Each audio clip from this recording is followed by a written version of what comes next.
Can't hear you. Today's Thursday, August 27th, 2020. Coming up on Roland Martin Unfiltered. Protests for Jacob Blake continue in Kenosha, Wisconsin. We'll talk to one of the protesters about what he's seeing on the ground. NBA players, they went on strike last night. WNBA players, 3 games on strike tonight. In Major League Baseball, Major League Soccer. We'll get the latest of what's going on. We'll talk with Craig Hodges, former NBA player who's known for his social activism, about what he's seeing in sports today.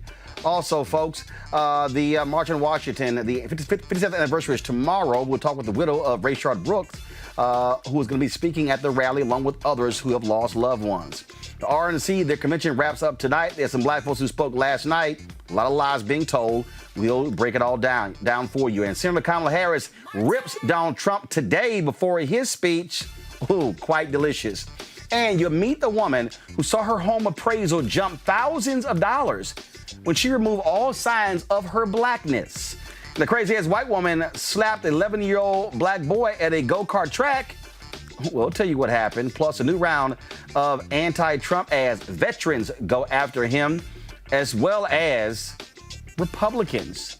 A former member of his administration comes out and says that Donald Trump absolutely was helping white supremacists in America. It's time to bring the funk.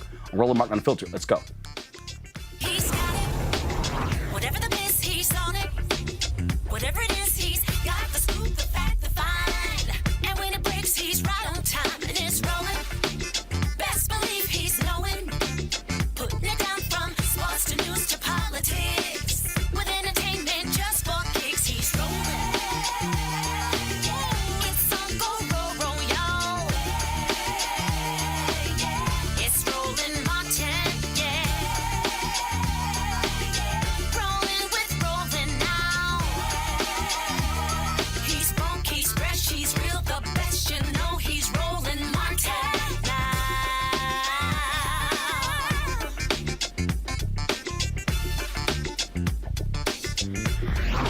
Martin!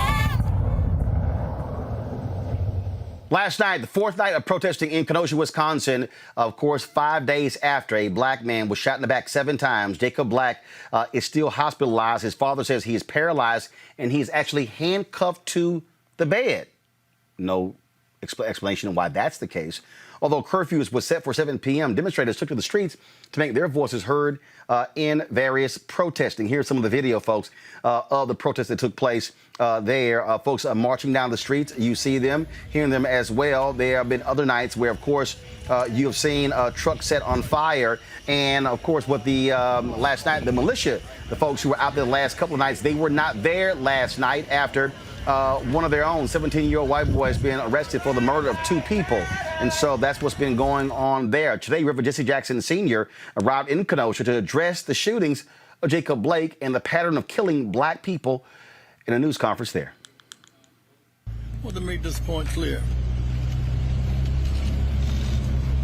There's a pattern of killing black people.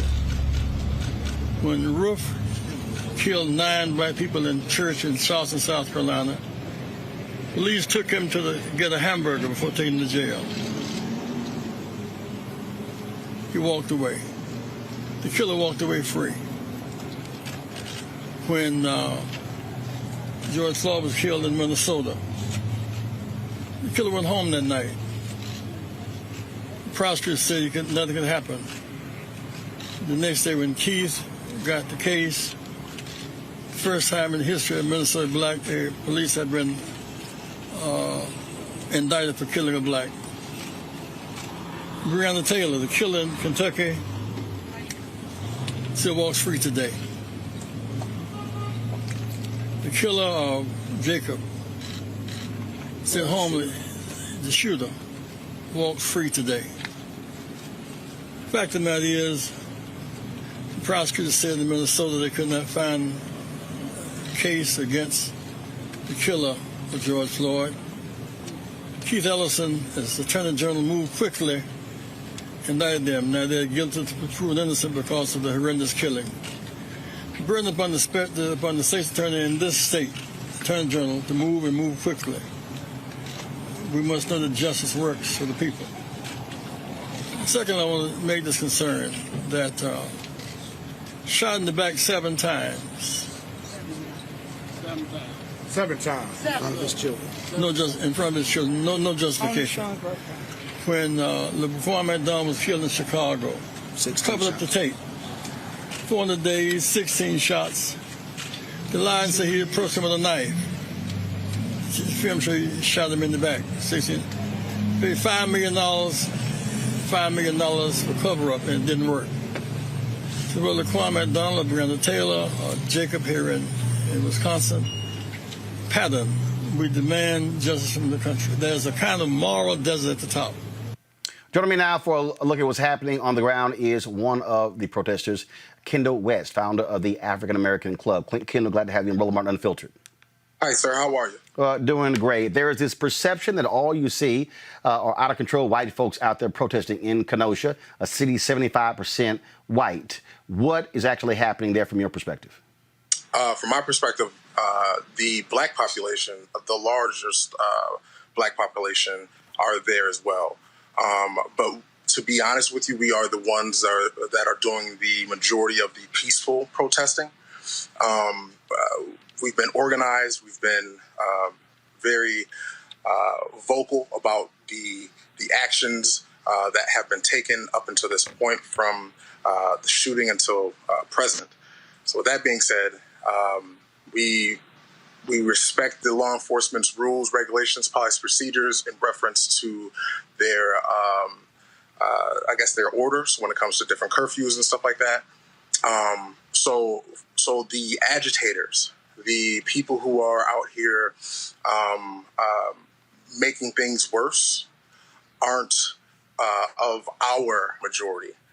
Sure, we may be a minority group, but of the majority of people that are out there protesting, our community is doing it the right way. So are there any African Americans? So first of all, are y'all protesting in a separate location than what we're seeing each night? Because that video we showed where that truck was burned out is near the courthouse. And so what's going on there? And have any African Americans gone to where they are and literally said, hey, y'all ain't repping us. You're not repping Jacob Blake. You're not repping Black Lives Matter. Y'all are sitting here making us look bad. Absolutely. So the first part, when it comes, I guess the larger group of the African American population, I wouldn't say that we're centrally located, because everyone is everywhere at this point. But we started at the courthouse, and the first night of those protests, starting out there at the courthouse, it was dispersed, and it was kind of moved from that point on to other sections of the city. Now, with that being said, I know for a fact there are people, black men, black women, not just black men and women, but there are people. For instance, there's a friend of mine. His name is Ronnie Brown, and he stopped one of these agitators from burning down one of the museums. He's been very, very vocal, very, very active. Not just him, but Alvin Owens, who's been very, very active as well. Dr. Pritchard, Ray Lopez, all of these different people that I can name, who have literally been giving their souls to this movement, because we have the ear of the people outside of Kenosha, because this systemic problem has been going on for many, many years. So do you believe that part? Do you believe that what should, and again, just let me know if this is actually happening. Is there a particular group or groups who are saying we're going to take charge of this? Meaning we're going to have organized protest. We're going to say, this is where we're meeting. This is the time we're meeting. This is how long we're going to go. And then that sort of separates from what you're seeing out there. Because, again, the actions that we're seeing in Kenosha by a lot of these white folks that are being live streamed by other white folks, for me, I'm sort of like, hell, where are the black folks who are live streaming? And look, I'll be perfectly honest with you. I got no problem. We have a component where we can literally send one of your folks a link where they can actually stream from their Android or their iPhone. So that way, that is actually getting out than what we're seeing. And so, is there any plan or any effort to say we are going to take control of this? And so, if anybody's doing anything outside of this, they are not having anything to do with us. Absolutely. So I guess to unpack all of that, there are groups. Unfortunately, we don't have a larger following because we got a small city. We're not Milwaukee and we're not Chicago. We're snug in between the two. So our following isn't as heavy. But there are people, for instance, Jesse Franklin, who is an activist in Milwaukee. He has come down. Again, Alvin Owens has been very, very vocal when it comes to organizing. They send out direct information through social medias and stuff like that, social media apps, and they give you dates, times, where to actually go when it comes to locations, what we're going to be doing when it comes to marching, where we're going to be located, how we're going to march, what the chants are going to be. It's very, very militantly organized, and for the most part, we haven't had any issues when it comes to the peaceful protesters. It's when the lights go out. That's when we have the issues, and people, unfortunately, people don't want to see the positive side of the African American community here in Kenosha. They want to see the other side, and the other side is literally holding on to, I guess, they're being put into a position where if you can get a few African Americans in a big group of agitators, then they're getting pointed out, and that's, in my opinion, not fair. Do you believe that what we are seeing are folks who are indeed provocateurs, people who are there to do things to give the protesters, the people who are doing it right, a bad image? I've heard that in Portland, and we know in Minneapolis that there were white supremacists who were mixed in, who were causing the mayhem. Mm-hmm. Absolutely. I witnessed things myself. Kenosha isn't that big. I was born and raised here. I have went away for school and military and things of that nature, whatever. When I came back, it's still pretty relatively small. With that being said, I know a lot of people.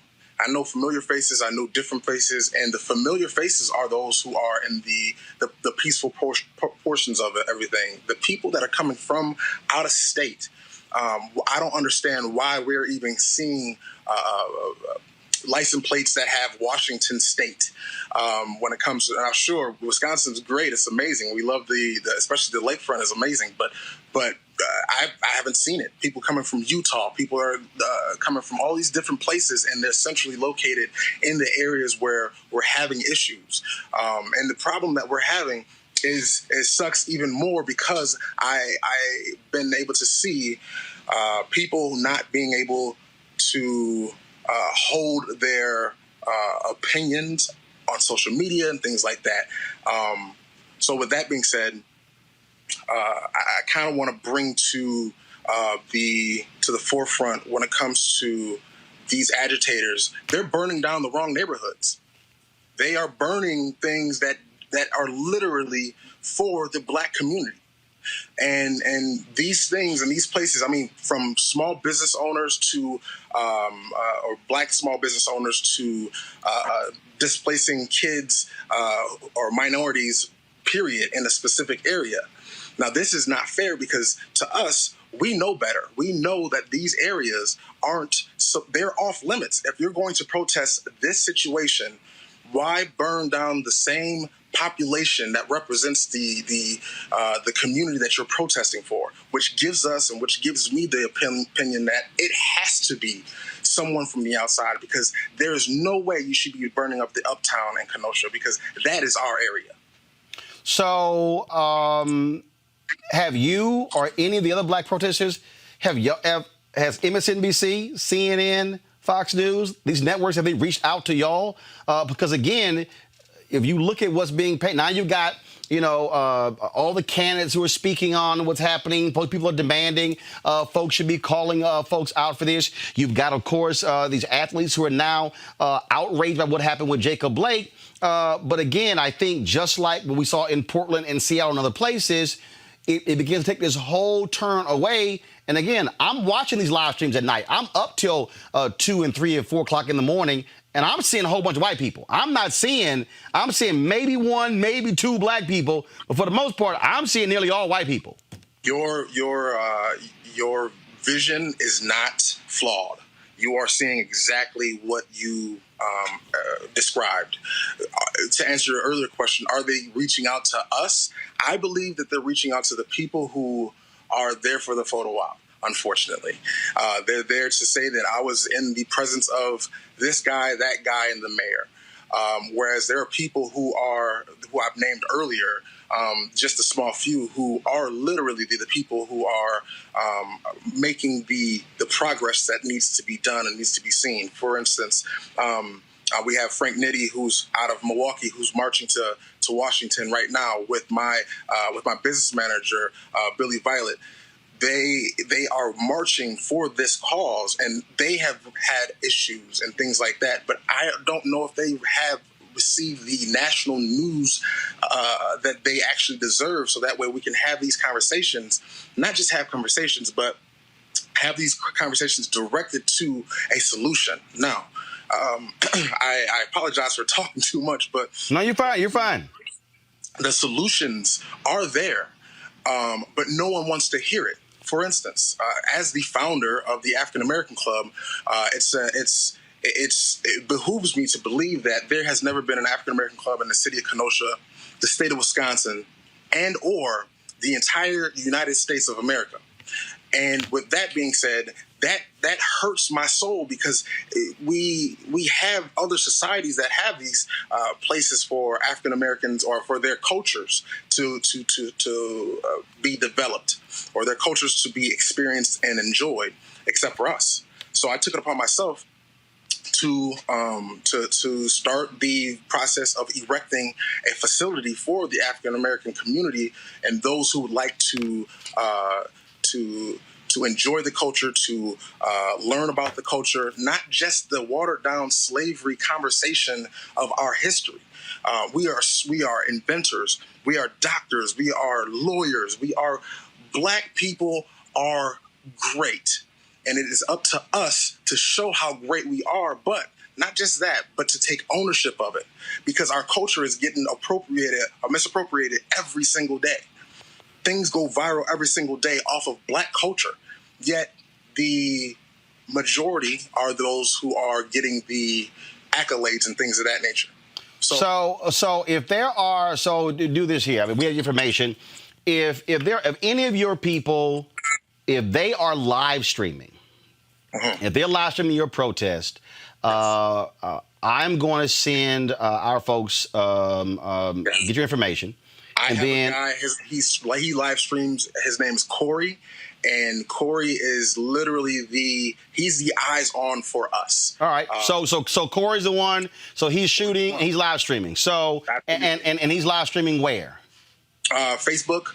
If I'm not mistaken, he has all the social medias, and he records. He's one of those skateboarding guys, so he moves around. So here's what we'll do. We will connect Corey with our digital folks, and then that way, when y'all are protesting, we can pick that up and actually stream it on all our platforms. I mean, I got 2.7 million. And then that way that goes out. And then what's also important, if y'all are sending out where you're protesting and times and information, we can also amplify that, so people know that these are the legitimate protesters. This is what people are doing. These are folks who have an agenda, who live there. And I got no problem calling out other national media saying this is who y'all should be talking to. Absolutely. Yeah, I have those people's information. Okay. You can contact me. You can contact my business manager, Billy Violet, when it comes to all of these things. If I'm not mistaken, another big one is going to be Saturday at 2 p.m. at the Civic Park. and that's going to be right across the street from the courthouse, and that is going to be us. And those people, whatever, who understand that the peaceful protesting, it works. Got it.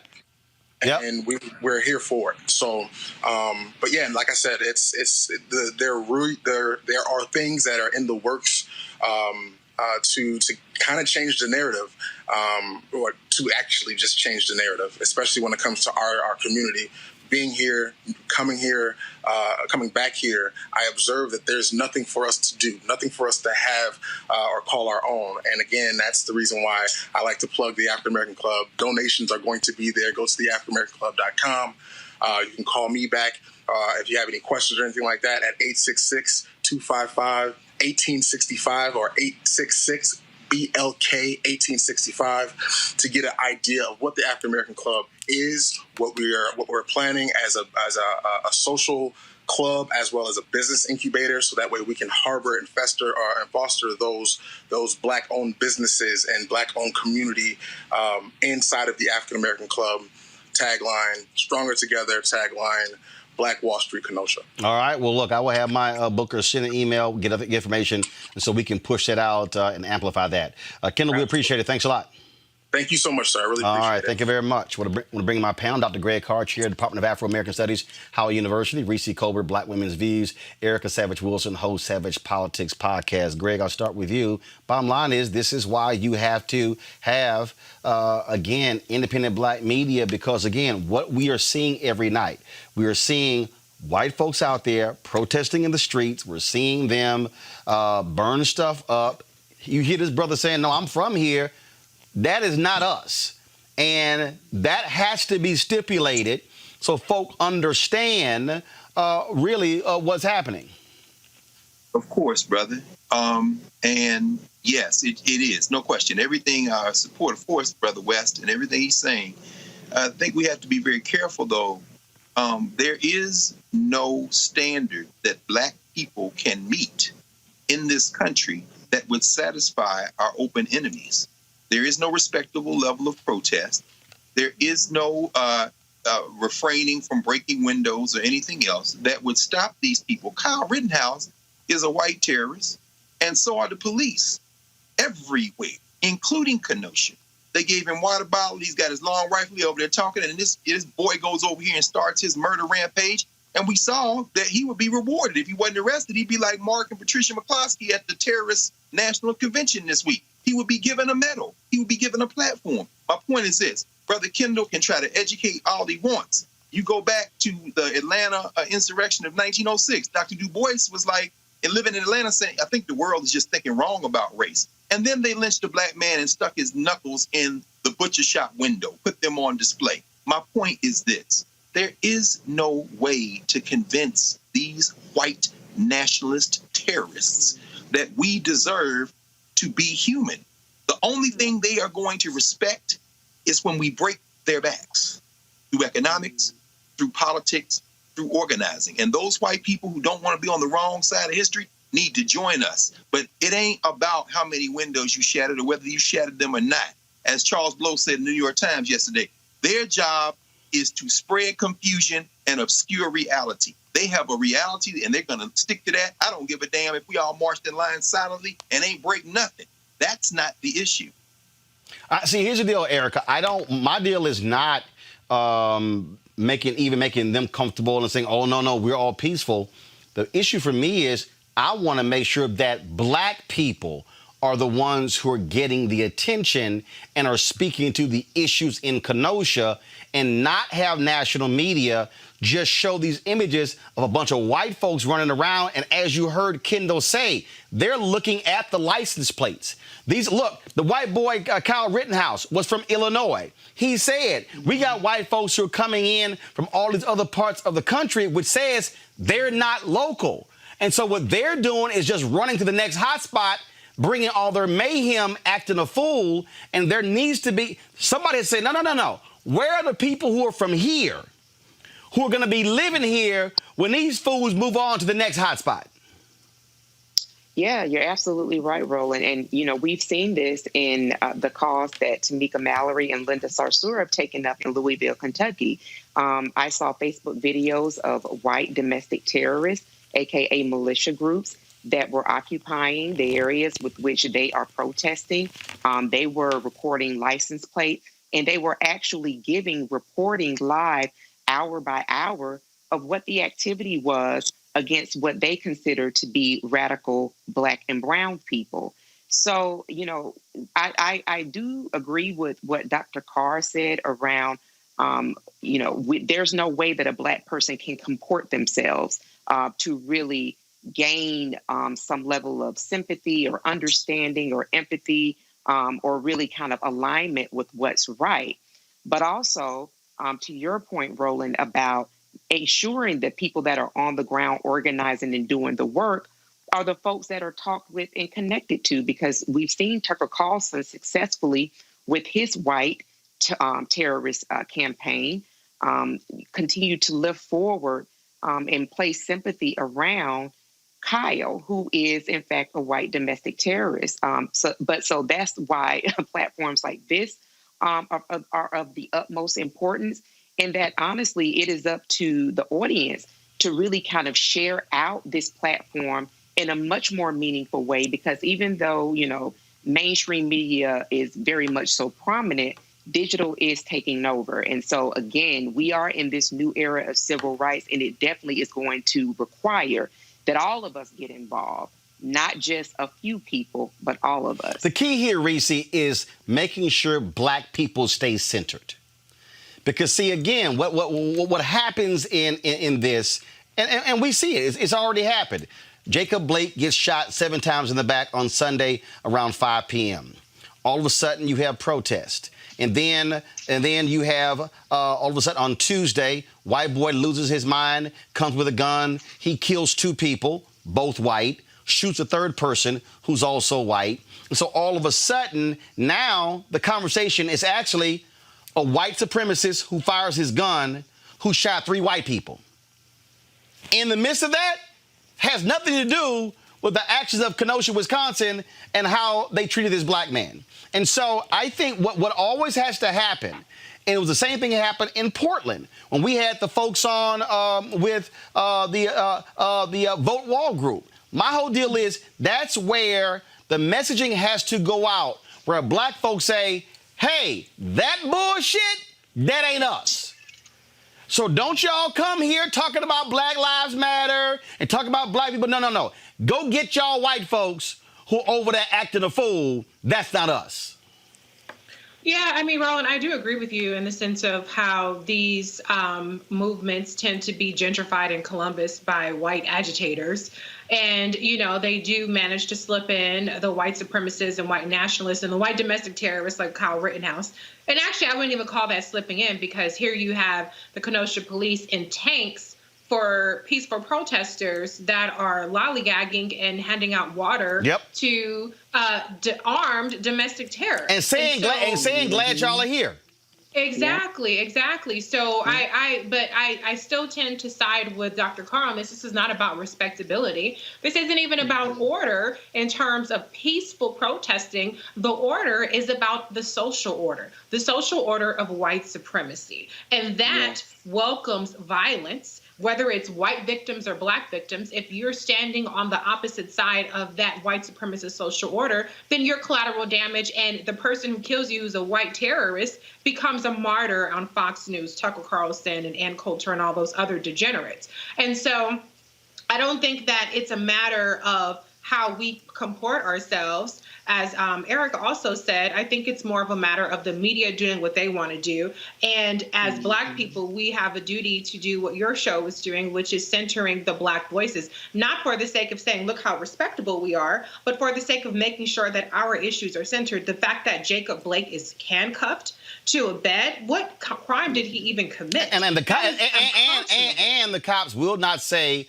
why he is handcuffed. And so I just think that, again, while these things are happening, is we have to make sure, because look, we know how mainstream media is going to play the game, okay? We know it. They follow the mayhem.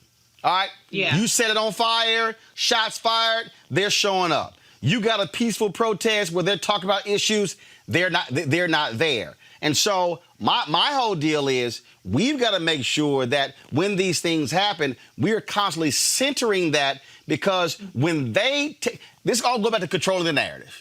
That's just bottom line. You control the narrative. When they take the narrative, then that thing is just gone, and it's hard as hell to rein that thing back. And so that's one of the things that we hope to see right there. Speaking of talking about controlling the narrative, we're seeing this right now, of course, with the NBA, the strike that took place as well. NBA players have pledged to resume the season.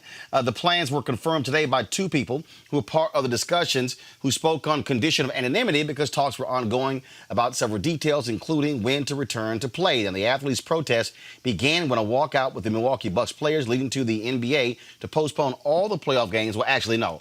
The NBA didn't postpone jack. The Milwaukee Bucks and Orlando Magic said, we ain't playing. Then the Houston Rockets and the OKC Thunder said, we ain't playing. And Lakers and the Portland said, we're not playing. NBA had no choice. Then, of course, what we also saw, we saw that there were 5 Major League Soccer games. There were baseball games not played involving the Milwaukee Brewers. Also, the WNBA players said they're not going to play. In fact, the WNBA released their statement. 3 games that were scheduled tonight are not going to be played as well. Not only that, the Oakland A's dropped this statement. Go to my iPad. The Oakland A's organization fully supports our players, the athletes across Major League, MLB, NBA, WNBA, MLS, and the black community in the historic efforts to end racial violence and inequality. We stand with our players in drawing attention to the racial injustice facing the black community in our country. We will continue to amplify our players' voices and voices within the black community in Oakland, and to use our platforms and resources in service of real change. And so that was the Oakland A's that dropped that statement. Now, remember, that statement was actually from the team. This is the statement that was released by the players. Social injustice and systemic racism have been part of the fabric of our lives for too long. We have a responsibility to use our platform to lend our voices for those who are not being heard. We need to continue having the uncomfortable conversations and work towards being a unified force for change. These conversations will push the boundaries and enable us to come through on the other side with impactful results. All too often, we hear about the plight of our fellow man and fail to act. It is long past due that these communities are being heard, seen, understood, and supported. We will not take the field tonight to help raise awareness for these social issues, not just tonight, but for our collective future. This is the first step in our relentless pursuit for meaningful change. Now, there's a diversity alliance in hockey. They are calling on the National Hockey League to actually suspend all playoff games. This is the Milwaukee Bucks with their statement last night.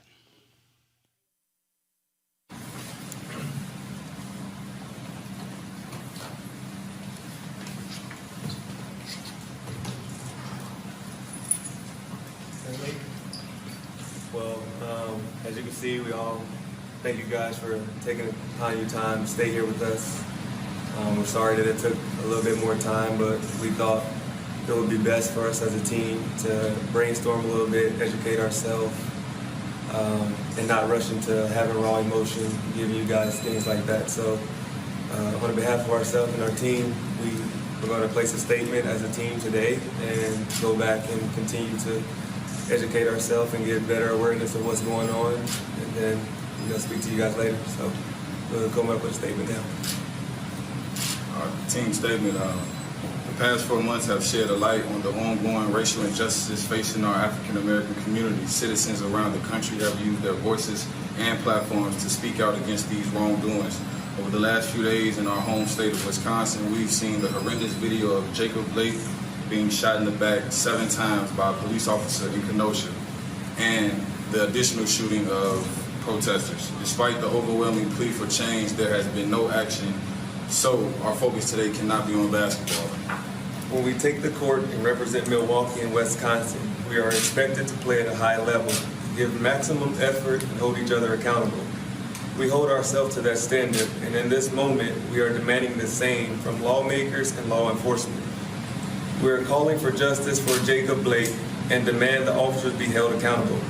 For this to occur, it is imperative for the Wisconsin State Legislature to reconvene after months of inaction and take up meaningful measures to address issues of police accountability, brutality, and criminal justice reform.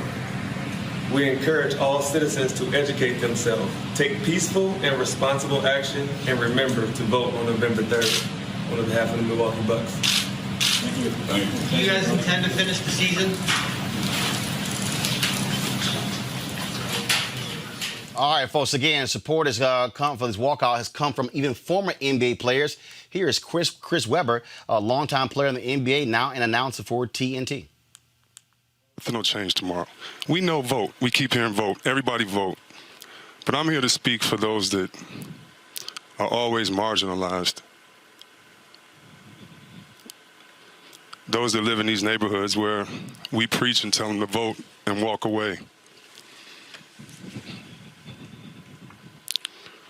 Charles Barkley came to my high school. Just seeing him in the locker room, seeing his hands and his body, that inspired me. You can't see something, you can't be something until you see it. And when I tell you the little kids that have called me upset, I have a godson that has autism, and I just had to explain to him why we aren't playing. I have young nephews that I've had to talk to about death before they've even seen it in a movie. If not now, when? If not during a pandemic and countless lives being lost, if not now, when? That's all I just want to hear from the rest of the night, where everybody's pontificating and thinking and soapboxing and all of that. We know nothing is going to change. We get it. If Martin Luther King got shot and risked his life, Medgar Evers, if we've seen this and all of our heroes constantly taken down, we understand it's not going to end. But that does not mean, young men, that you don't do anything. Don't listen to these people telling you don't do anything, because it's not going to end right away. You are starting something for the next generation and the next generation to take over. Do you have to be smart? Yes. Do you have to make sure that you have a plan? Yes. Do you have to be articulate about that plan? Yes. All of those things. But that's what you're going to do. They're professionals. They know how to be the best of themselves. And so I applaud it. I applaud it because it is the young people. It is the young people leading the way. And I applaud them. Tennis star Naomi Osaka pulled out of her semifinals match, tweeting, "Before I am an athlete, I'm a black woman. And as a black woman, I feel as though there are much more important matters at hand that need immediate attention rather than watching me play tennis." Also, head coaches and executives from Cleveland sports teams, the Cavaliers, Browns, and Indians, are forming a sports alliance to develop a sustainable and direct strategy to address social injustice facing the city of Cleveland and all of Northeast Ohio. Well, joining me right now, folks, is Craig Hodges, a longtime NBA player, someone who was very much involved in activism while he was in the league. Craig, welcome to Roland Martin Unfiltered. Craig, are you there? Craig, are you there? All right, folks, let me know. We have the audio for Craig. Let me know when he's there so I can go to him. Let me go to my panel. Erica, we've never seen this level of collective action in sports. So we have Craig Hodges. So, Craig, are you there? Can you hear me now? Yeah, now we got you, Craig. Now we got you.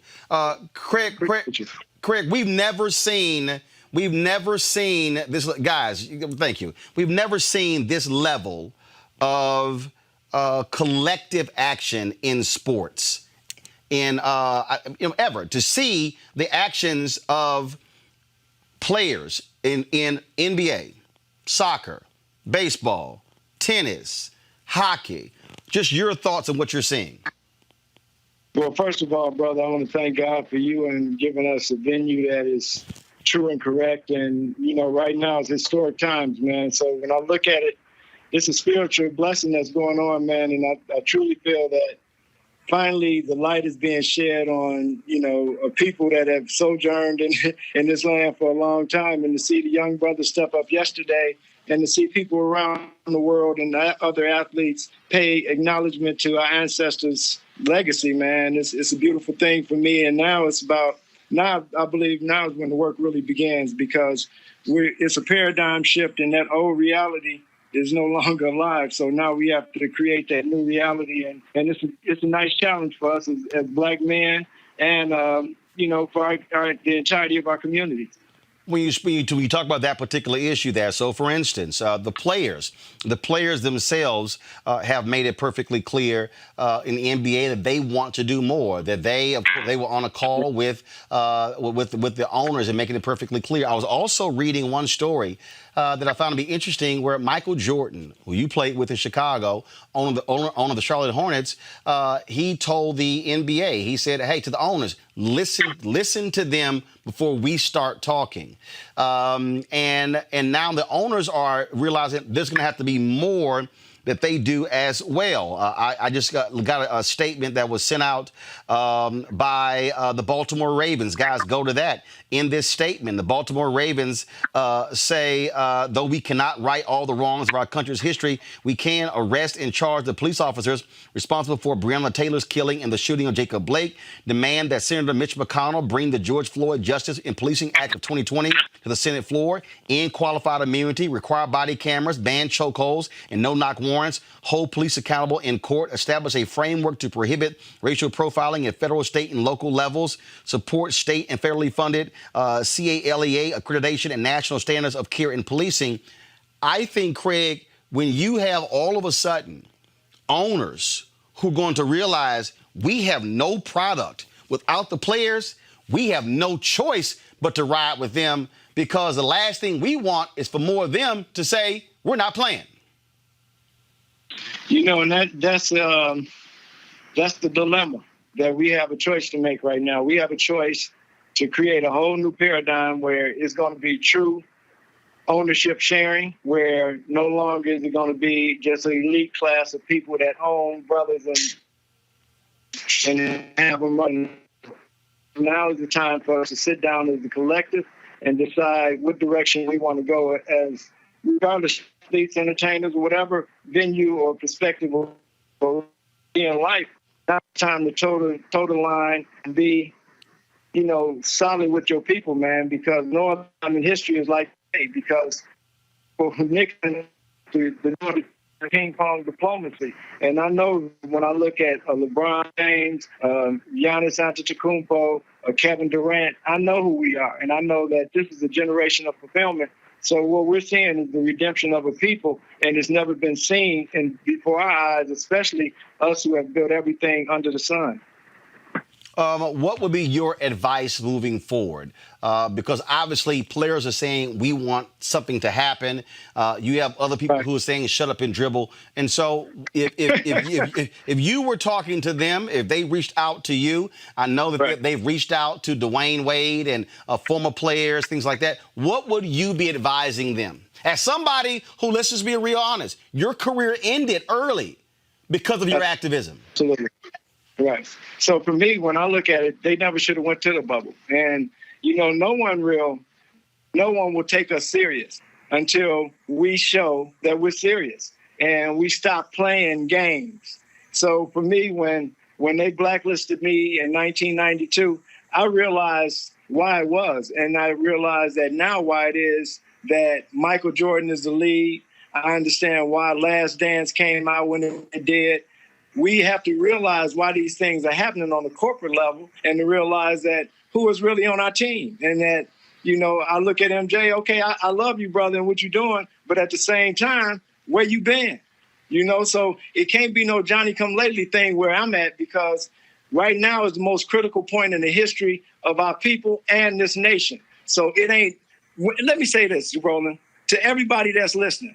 If we don't realize who sisters are right now, and that I want to apologize to all the sisters that's in the sound of my voice and that's seeing me right now, that I'm apologizing that I didn't do more with what I could have done when I played to be able to garner the unity that is necessary in this day and time to prove to the Creator that we deserve divine inheritance. Because what you're seeing is a divine inheritance that's coming our way, and now all we have to prove is through unity and love. So I grew up, I'm a baby of the movement, and I tell my people that we were taught I love Roland more than Roland could ever love me. And if we rolling like that, it ain't never going to be where I'm going to pick up a beef with my brother. I'm going to pick up a weapon that didn't come from me. I'm going to pick up something that's going to harm my people. So when I look at this game, we cannot continue to play games until they'll know we're serious. And then I'm with the thing where if they don't want to make a new collective bargaining agreement, let's walk away. We're 85% of the product. The last point here, obviously, this is not ending. I got these people who are saying, oh, the players, that they're jumping on this thing. We don't have all the facts. I've had some other people hit me. And I said, guys, they're not striking because of just Jacob Blake. This is compound. This is item after item after item where they've said, no, we are now going to use our collective voices to say, hell no. And y'all got to pay attention because you watching us play. And if we're not playing, it'll be wise if you listen to us. And quite honestly, brother, you know, when George Floyd was murdered, Stephen Jackson, and it was a swell of energy similar to the Dr. King energy time. So we're at an energy point spiritually that nobody can put a pulse to, nobody can put a finger on. But we who have been around to see that it's a time and place for karma, and it's a divine karma to this thing that's coming. That, you know, some battles ain't even ours. The battles that are those that we have control over. We have control over whether or not we go play. And so many times, to me, it's a cowardly move when we go down to the bubble.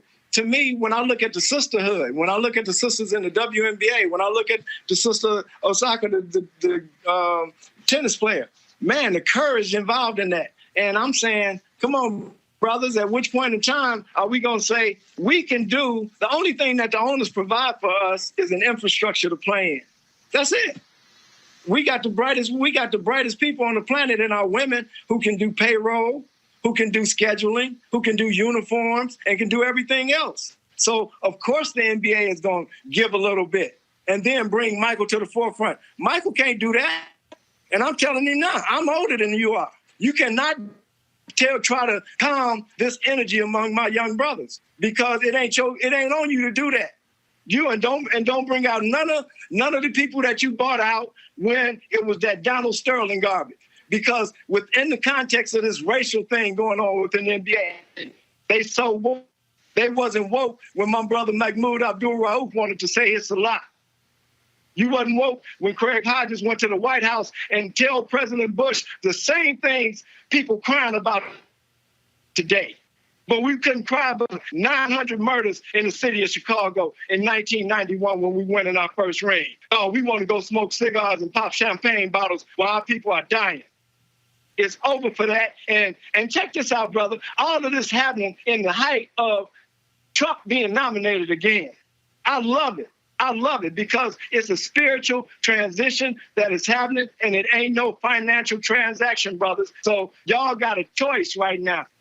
Choose your people over them trinkets that you think are wealth. Because what Lord has for us in divine inheritance is beyond your imagination, and that little 400 million ain't nothing, brother. So wake up to who you are and the power that you possess so that our sisters will respect us once again. And they have no reason to at this point in time if we don't prove the righteous that we ready to lay it on the line for them and our children, period. Craig Hodges, I appreciate it, man. Thank you so very much. Thank you, brother. One love. This is, this is a true reckoning, Greg Carr, that we're seeing not just in the NBA, but across sports. Not yet, but we're a little closer. As I'm listening to our brother, I was reminded of his book, Long Shot, his memoir. At the end of that book, he talks about being allowed to defend his three-point championship, even though he was no longer in the league. And he talks about Charles Barkley meeting him at All-Star Weekend in Utah and saying, I know what you're going through, brother. And Craig Hodges was like, well, if you know what I'm going through, you need to speak up for me. And he said nothing. He ends Long Shot, his memoir, by saying that as long as these brothers were in this bubble, to use the language we're using today, you know, they didn't have to prove they were men because they were treated as if they were men because they were generating a product. And so he's absolutely right. Elizabeth Williams, who was the secretary of the WNBA Players Association at the Atlanta Dream, was saying we had to make this stand. All of a sudden, Naomi Osaka is black. She was Japanese until she decided she wasn't going to play, because now she's speaking for herself. She says, hey, black woman, half her family's Haitian. So, I mean, you see this coming up. But when I say we're not there yet, we've seen this before. It took a bloody civil war for this country to finally come to grips with getting rid of chattel enslavement, direct slavery. And then for a couple of years, there was Reconstruction, as we always talk about. But then there was the white lash. What we're seeing from white corporate America is not a concession. It's an attempt to contain and maintain control. That's why Hodges just said what he said. They're not, this is the white lash. This is the redemption moment. This country will only be transformed when, like LeBron and them, and the white girl tried to clown him. What did you get from the autobiography of Malcolm X? I think LeBron must have been reading that book, because he said we shouldn't play anymore. And then the Lakers and the Clippers say we shouldn't play anymore. And when you start hearing that kind of conversation, that's when we will be indeed in a paradigm shift. But we're not quite at a paradigm shift right now, because they're trying to still contain this, because they understand of course. Once that paradigm shifts, it's never going back. But the thing what we're seeing here, Erica, and not just with them saying we're striking from the game. What we're also seeing is that when you look at what LeBron and others are doing when it comes to raising the money to pay off the debts for the brothers and sisters to get the right to vote back in Florida. When you see them launching this initiative to get young folks to work the polls on Election Day, what you're seeing is, and I totally understand what Craig Hodges is saying, but I think it behooves us to also remember, Craig Hodges is talking about what happened in 1992. We're now talking about, this is 18 years later, meaning it's a whole new generation has come about. This group of athletes, they're not Michael Jordan, Magic Johnson, and those players. This is also a different, so I think that also plays a huge role in this in terms of what they're seeing, and we cannot overlook Colin Kaepernick in 2016, because if we also then really unpack this thing, the black athlete who's in the NBA today who's 25, remember, he was 17 when Trayvon got killed. See, all of these things I think that have happened in the last 18 years plays a huge role, and I think why we are seeing a different response where, yeah, Craig Hodges was all alone when he was doing what he was doing, Erica.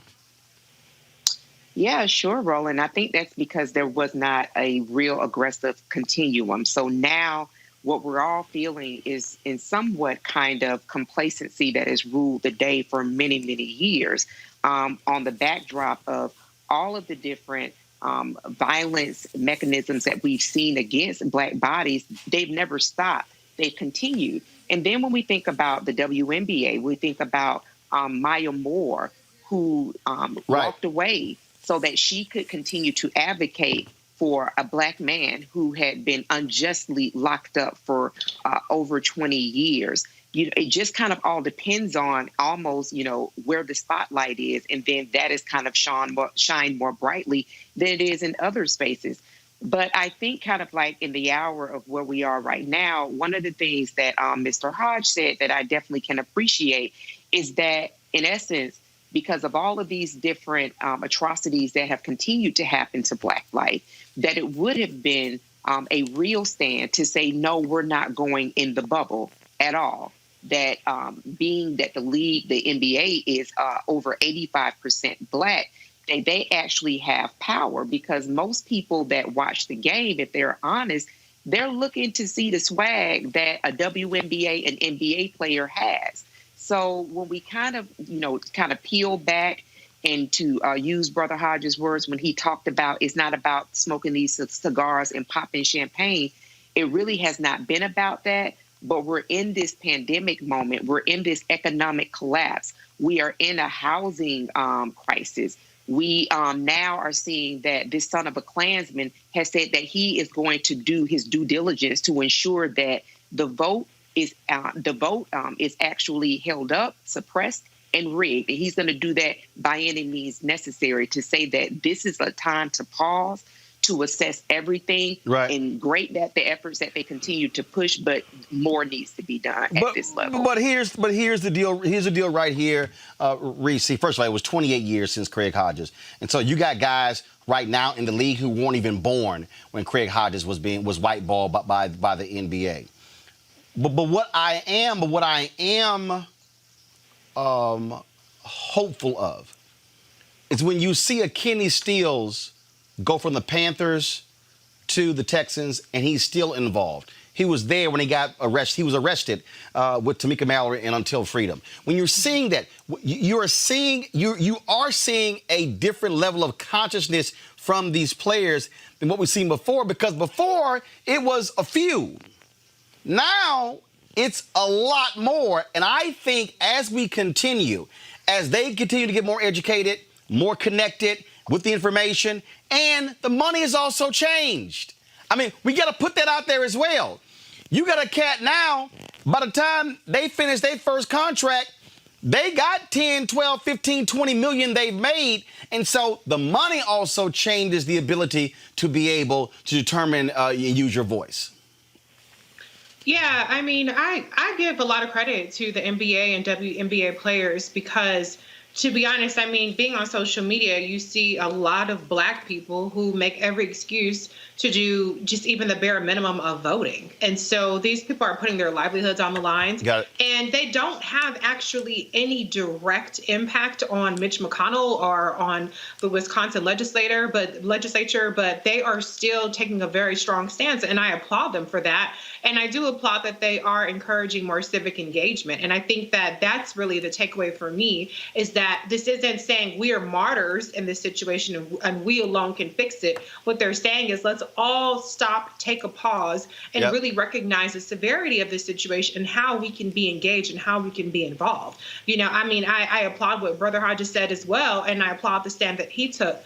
But I also do see that these NBA players and WNBA players and Naomi Osaka and others are doing something very powerful in this moment. And in particular, when we have the Republican National Convention that for the past 3 days has created this alternate reality in which the boogeymen are not the police who are gunning down Black people, but the ones who are actually protesting for a better America. You know, they made out Cori Bush, who won the primary challenge against Lacey Clay, as an enemy of the state. It's absolutely ridiculous. So I think that the timing of them making this very strong stance does help to shift the narrative. It does help to shake the consciousness to the extent that that's even possible in this country. And I applaud them. I don't think that they have any more responsibility than we do, that we excuse ourselves out of doing every day collectively as a society. Everybody has a role. My hat's off to them. Everybody has a role. Tomorrow, folks, the 57th anniversary of the March on Washington for Jobs and Freedom taking place here in Washington, D.C. They'll be gathering at the Lincoln Memorial. There'll be a march from the Lincoln Memorial to the MLK Memorial. It will also be live stream and virtual. We'll be carrying it as well. Joining me right now, two of the folks are going to be speaking. Tamika Turner, she is the widow of Rayshard Brooks, and attorney Chris Stewart. Tamika and Chris, glad to have you in Roland Martin Unfiltered. Tamika, you there? Yes, I'm here. Gotcha. Okay, want to make sure you can hear me. So tomorrow, you'll be speaking tomorrow. What do you want the people who are going to be there in person and the folks who are going to be there virtually, what do you want them not just to take away from what you're going to say, what do you want them to do? Pretty much I want them to just stand up for justice and continue, peaceful protests. And not only that, go out and vote so that laws can be changed and there can be reform within policing. Chris Stewart, when you talk about that, I mean, look, you see the pushback when officers were fired there in Atlanta involved in the case of Rayshard Brooks, but also those two students who were snatched out of their car from Morehouse and Spelman. You have these cops who fight that back and forth. I mean, look, these are entrenched institutions, and it's going to take sustained action. Yeah, I mean, people have to realize, me and you have been talking about these cases since Walter Scott. And getting change is hard. I mean, the unions are a very strong factor and a very strong force behind a lot of these police departments. And we have to look past just the cop who killed somebody. We've got to look at the chief and the internal affairs department and the union. I mean, you have to look at the entire system. Tamika, we have obviously, you are part of a group. Some call it, for lack of a better phrase, they say sorority, a group of women who, mothers of the movement, wives of the movement, who have had to publicly deal with grief in these high-profile cases. How have you dealt with that? This is not something that you asked for. No one asked to be put in this situation. Correct. You're right about that. It's hard dealing with it. It really is. It becomes an emotional roller coaster each and every day because you want to be strong and you also don't want people to think you weak. So sometimes it's hard when I want to get very emotional and cry and I have to hold it in so that I can continue like how I'm doing, speaking with you to get my point and my word across so that justice can be served and that I'm heard clearly. And when you talk about, speaking that out, but the other thing is the reality is that you got to continue to relive it. And then the other pieces, though, is that if you don't tell the story, we know that the family puts a face on it as opposed to, no disrespect to Chris and his law partner, but the reality is that that's how people see it, is that they want to hear from the family. And so you have to continue to be there speaking and talking about it. Right. And that's what's really hard. I mean, it's really hard. It becomes overwhelming, but it's something that I have to do. If I don't do it, who will? Chris, you and Justin Miller. When we talk about next steps, when we talk about, man, when is this thing going to end? And I hate to say it, but look, black folks have been dealing with this for decades, for centuries. But do you think that we're operating in a different moment now where, one, far more African Americans in elected position, far more African Americans who are DAs, and so you now have black folks who are a part of this system who are now inside, who say not only can we affect this externally, but now we can affect it internally. Yeah, there are more now. But we're still seeing the same things. And like Tamika said, we just have to keep on pushing and keep on putting that energy out there so that the people know that until real change happens, then we'll be doing this until 2030. The qualified immunity reforms, the reforms to the way police don't de-escalate situations and use lethal force when it's not necessary, are things that we cannot stop fighting for. And if they don't happen, then we're just going to keep going. So right now, I'd say, yes, it is a different situation than it is in the 60s, but it's not good enough to where we can let up one bit. Right? Absolutely. Chris, final comment. Chris, final comment.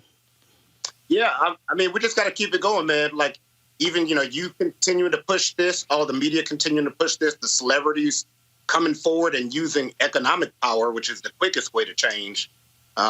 Marches are great, but when companies start losing money, then that's where change is going to start happening because they'll start pressuring those police departments. So just keep pushing. Well, Tamika Turner, safe travels for you to Washington, D.C. tomorrow. Same for you, Chris Stewart, as well. We'll be there live streaming the events tomorrow. And we thank you very much for joining us. All right. Take care. Thanks. All right, folks. Thank you so very much. Got to go to a break. When we come back, we'll talk about economics. What happens when black people doing what they're supposed to do, buying a home, all those good things, and then white folks decide to undercut the value of their home. We'll talk to a sister who saw it happen with her very own eyes, and she will explain what happened when she got rid of all of her black stuff. It's amazing how the number just increased. And Nikki Haley says you're not dealing with racism in America. You're watching Roland Martin Unfiltered. You want to check out Roland Martin Unfiltered? youtube.com/Roland S. Martin. And subscribe to our YouTube channel. There's only one daily digital show out here that keeps it black and keep it real. It's Roland Martin Unfiltered. See that name right there? Roland Martin Unfiltered. Like, share, and subscribe to our YouTube channel. That's youtube.com/Roland S. Martin. And don't forget to turn on your notifications so when we go live, you'll know it. As our community comes together to support the fight against racial injustice, I want to take a second to talk about one thing we can do to ensure our voices are heard. Not tomorrow, but now. Have your voices heard in terms of what kind of future we want by taking the 2020 census today at 2020census.gov? Now, folks, let me help you out. The census is a count of everyone living in the country. It happens once every 10 years. It is mandated by the U.S. Constitution. The thing that's important is that the census informs funding, billions of dollars, how they are spent in our communities every single year. I grew up in Clinton Park in Houston, Texas, and we wanted new parks and roads and a senior citizen center. Well, the census helps inform all of that and where funding goes. It also determines how many seats your state will get in the U.S. House of Representatives.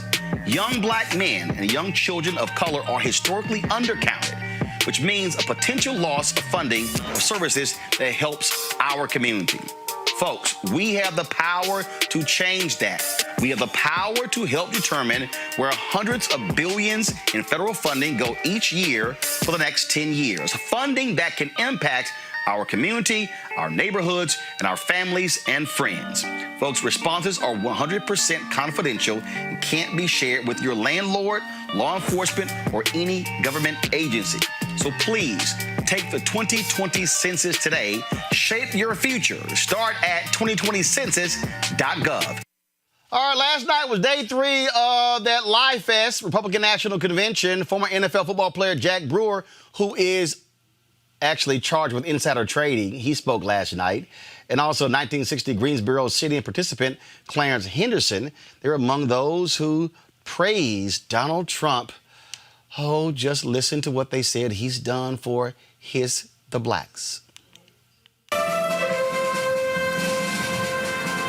I'm Jack Brewer, a former 3-time NFL team captain, college professor, coach, husband, son, and father.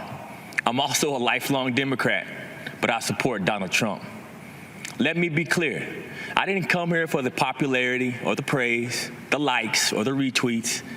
I'm here as a servant to God, a servant to the people of our nation, and a servant to our president. I grew up in Grapevine, Texas, a town that my great-grandfather was the first black man to settle as a sharecropper in 1896. My early high school experience included fighting with skinheads and being a witness in an attempted murder trial after my friend shot a skinhead in self-defense. I remember my dad's bravery when he personally stood up against a KKK rally in my town. In my house, my father taught me to back down from no one. I know what racism looks like.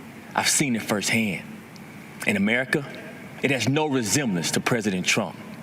And I'm fed up with the way he's portrayed in the media, who refuse to acknowledge what he's actually done for the black community. It's confusing the minds of our innocent children. Before I left to come deliver this message, my energetic 8-year-old son, Jackson, stopped me and said, "Dad, can you please just tell everyone that all lives need to matter and that God loves everyone?" In that moment, I realized that my 8-year-old had figured out what so many adults have seemed to forget. We are not as divided as our politics suggest. At some point, for the sake of our children, the policies must take priority over the personalities. So because you have an issue with President Trump's tone, you're going to allow Biden and Harris to deny our underserved black and brown children school choice? Are we so offended by the president's campaign slogan, "Make America Great Again," that we're going to ignore that Joe Biden and Kamala Harris have collectively been responsible for locking up countless black men for nonviolent crimes? Are you going to allow the media to lie to you by falsely claiming that he said there were very fine white supremacists in Charlottesville? He didn't say that. It's a lie. and ignore the so-called Black Lives Matter organization that openly, on their website, calls for the destruction of the nuclear family. My fellow Americans, our families need each other. We need Black fathers in the homes with their wives and children. The future of our communities depend on it. I'm blessed to be able to run inner-city youth programs and to also teach in prisons across America. The inmates in my federal prison program literally receive days off their sentence just for attending my class. And that's thanks to President Donald Trump and his First Step Act. I am Clarence Henderson. There have been movements that have changed the course of history. Among the most extraordinary was the Civil Rights Movement. 60 years ago, segregation was legal and enforced. The simple act of sitting at a lunch counter could lead to physical harm, jail time, or worse. I know from personal experience. By sitting down to order a cup of coffee, we challenged injustice. We knew it was necessary, but we didn't know what would happen. We faced down the KKK. We were cursed at and called all kinds of names. They threatened to kill us, and some of us were arrested, but it was worth it. Our actions inspired similar protests throughout the South against racial injustice. And in the end, segregation was abolished, and our country moved a step closer to true equality for all. That's what actual peaceful protest can accomplish. America isn't perfect. We're always improving. But the great thing about this country is that it's not where you come from, it's where you're going. And I'm the only one out of my immediate family who graduated from college, an HBCU. I'm a military veteran and a civil rights activist. And you know what else?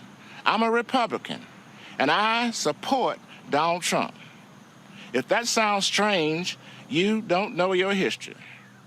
It was the Republican Party that passed the 13th Amendment, abolishing slavery. It was a Republican Party that passed the 14th Amendment, giving Black men citizenship. It was the Republican Party that passed the 15th Amendment, giving Black men the right to vote. All right, here's Mike Pence. We've seen violence and chaos in the streets of our major cities. President Trump and I will always support the right of Americans to peaceful protest. But rioting and looting is not peaceful protest. Tearing down statues is not free speech. And those who do so will be prosecuted to the fullest extent of the law.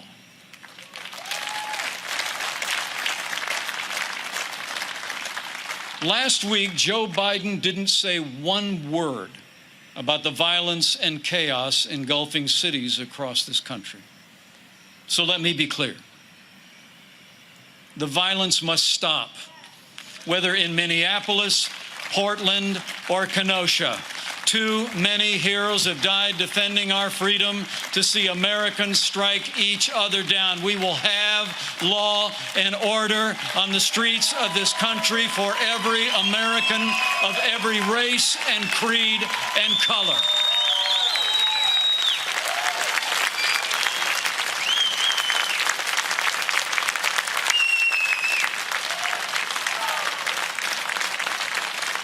Joe Biden says that America is systemically racist and that law enforcement in America has, and I quote, an implicit bias against minorities. When asked whether he'd support cutting funding to law enforcement, Joe Biden replied, yes, absolutely. Joe Biden would double down on the very policies that are leading to violence in America's cities. The hard truth is, you won't be safe in Joe Biden's America. And under President Trump, we will always stand with those who stand on the thin blue line, and we're not going to defund the police, not now, not ever. I didn't hear a damn thing in that sorry-ass speech where he talked about 7 shots in the back of Jacob Blake. I didn't hear a damn thing, Erica, when it came to anything about the cops kneeling on the neck. See, here's the deal. All that little nonsense. Then Charles Henderson, look, you could have been in the 1960 sit-in and all of that, but he was lying last night when he said Donald Trump is fully funded HBCUs. That's just a lie. It's just a flat-out lie. And you know it's got to be real bad for you to skip over the last 50 years and you got to go back to the 1800s to figure out what Republicans have done. Erica, go on right ahead.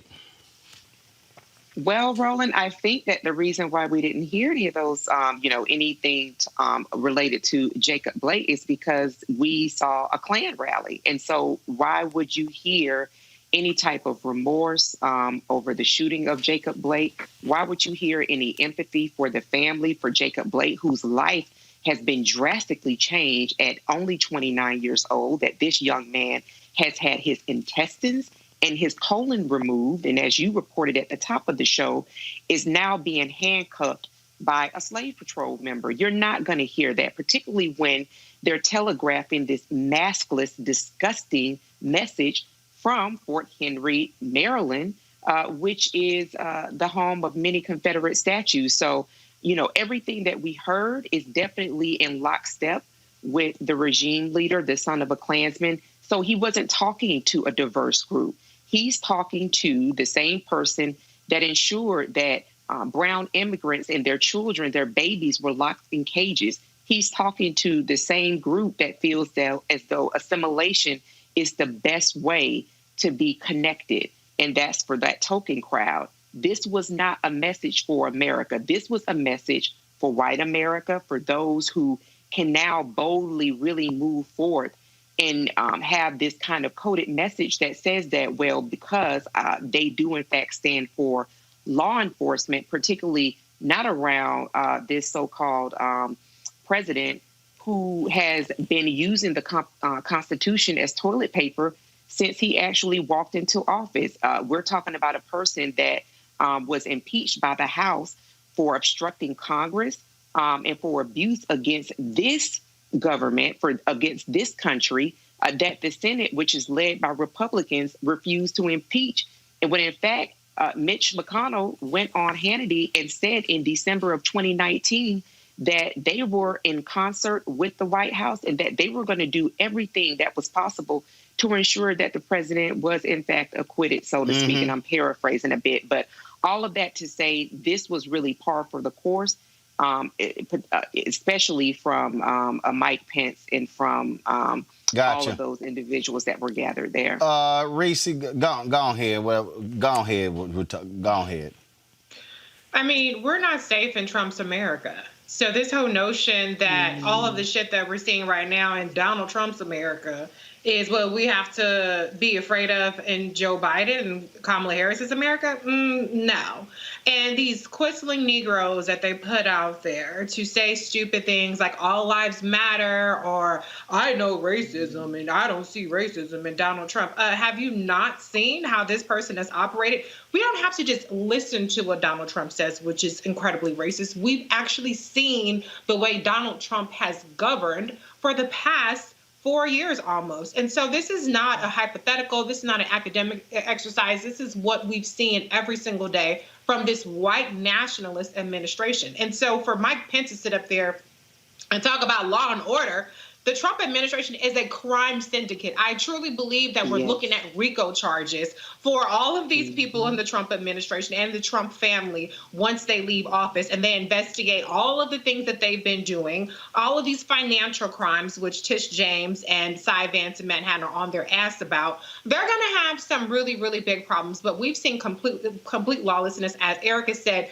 wiping their ass with the Constitution. We still have a Muslim ban in place. We still have child separation in place. We still have Black people being gunned down by the police. We still have slave patrols that seem to be even more emboldened since they had those two racist white people from Minnesota parading their guns around on the Republican National Convention. And so this obviously, the audience is for the people who want to assimilate with white supremacy and for the white supremacists themselves. But I don't see how anybody can watch this and walk away believing anything that these people are saying. But unfortunately, we don't point these things out in the way that last week it was all about this person didn't get to speak and, this didn't check all these boxes. And yet you have a whole ass Klan rally that's been broadcast for the past 3 days. And you don't hear the same level of outrage or even attention being brought to what these people are putting forth in terms of their vision of America that people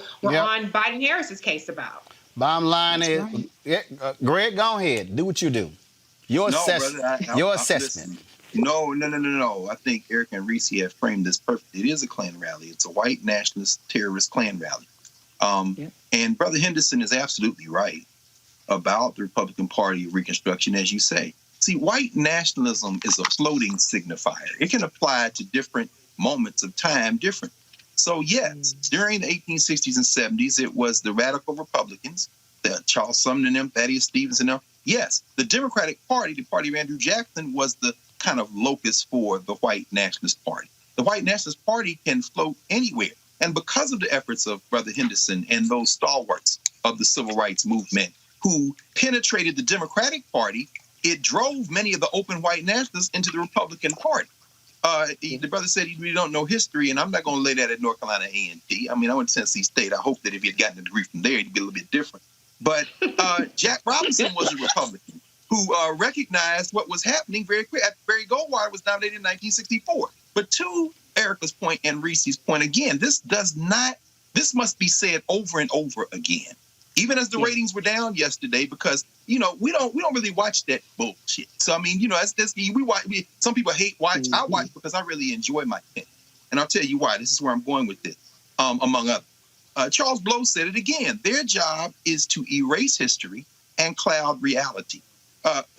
Pence standing at Fort McHenry, them using the Lincoln Memorial, the Jefferson Memorial, the White House. They are reclaiming their tool. They are reclaiming their symbols. These symbols were never meant for us. So when you see Melania Trump trot out in her paramilitary green with her catatonic face lifted behind, moving from teleprompter to bullshit, what is she is saying? She's not talking to me. I don't share a country with Melania Trump. Are you very serious? Of all the first ladies in the history of the White House, only one of them been butt naked in porno.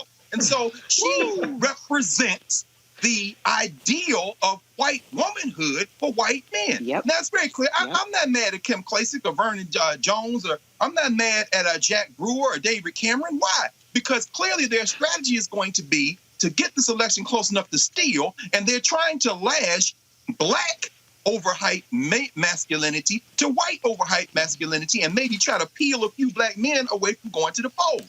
But when you saw Sterling Brown read that statement, brother, standing next to George Hill, the Milwaukee Bucks, you reported on this 2 years ago. Sterling Brown is the brother who the damn Paterola police, punk-ass police, that hazed in the parking lot of the 7-Eleven in Milwaukee. When you saw Robert Ory earlier today or yesterday say, if one of these cops takes my son's life, I'm going to take his life. I'm like Samuel Jackson.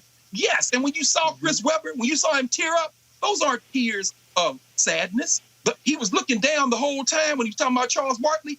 This is a man who is remembering when he was a boy coming out of school in Michigan to go to the University of Michigan. Then they stripped him of all their records. This is a man who would say, I did everything right. Woe be unto you, you white nationalists. You're the white nationalist party and that Republican Party. And guess where you at right now? I want you to smile and Mike. I want you to tell every lie you got, baby. I want you to stand in front of Fort McHenry, because when Francis Scott Key wrote the Star-Spangled Banner, there were black enslaved Africans in Baltimore swimming to get to the ships of the British because they were trying to get to the British because your white ass was on the wrong side of history. I want you to embrace the Lincoln Memorial. I want you to embrace the Jefferson Memorial and the White House. I want you to throw Jackie Kennedy's roses out and remake the Rose Garden into a replica of Gorky Park in Russia. You know why? Because this ain't never been my country. And you know what I'm fighting for is my humanity. I want you to embrace it with your whole heart, baby, because some of these stupid people in the world now are going to be very clear that we each have to make a choice. Are you going to go down the line with these fascists who are going to destroy you? A woman got the nerve to talk about she had breast cancer and her life was saved. That's why she supports President Trump, who is trying to overturn the very damn Affordable Care Act that saved her life. Do you want to be on the same team as a nun who shook hands with the devil last night? Do you really want to, if you want to be with that team, I encourage you to go back to 1915 when they refounded the Klan on the top of Stone Mountain. They had a Bible that they opened and burned a cross and stuck a sword over the top of the Bible. That's that team. David Cameron, you and your white wife, you put the cop that killed Breonna Taylor in jail. But guess what? I ain't even going to protest with you, baby. We're going to see you in the street. Come on, Dr. Carr. Folks, when Nikki Haley spoke, she talked about this, no racism. And you heard what Mike Pence said. But this story here speaks to it. A Jacksonville, Florida couple whose home appraisal was very low. I'll tell you what happened. So the appraisal comes out, gives them a low appraisal. She goes, hold up, this ain't how this thing went. So she then goes in and removes the black items. New appraisal comes out, much higher value. Yo, people keep talking about we don't have racism in America, but why do these things keep happening? And then you have those who say, oh, that's, you're bringing those things up. Those are just, small little details. Nah, they're not quite small details when you're African American. And literally, your financial future is being impacted by racism. So let me unpack that. The reason I say your financial future, remember, most Americans, their wealth comes through home ownership. And so when you are in a situation where you have a home and you get less for your money, that's less money, which you can't invest, which you can't place elsewhere. That's what we have to understand, how racism still impacts us in the 21st century. Joining us right now is Abina Horton. She's the woman who went through this here. Abina, explain, folks, exactly what happened here that caused you to say, no, something is amiss here. Well, for me, it was, when he came into the house, he was so rude to me in comparison to my husband. And he was so hostile when he saw me and sort of aggressive, just like, you can tell when someone has contempt for you. That was something that I could really feel in the room with him. And I just wanted him out of my house right away. So now your husband is, the guy who came was a white guy. Yes. Okay. So he comes to your home and you immediately pick up on that. Okay, go ahead. Well, he conversed with my husband first outside on our doorstep, and I could see that from my office, and he was acting pretty normal. And then when he came into my office to look at the room, he just seemed very surprised and to me very contemptuous. I felt like there was a shift sort of in the air. And to me, it felt like there was some personal issue that he had with me specifically. And so I just did not expect that the appraisal was going to go well. I remember distinctly thinking that this appraisal is not going to go well.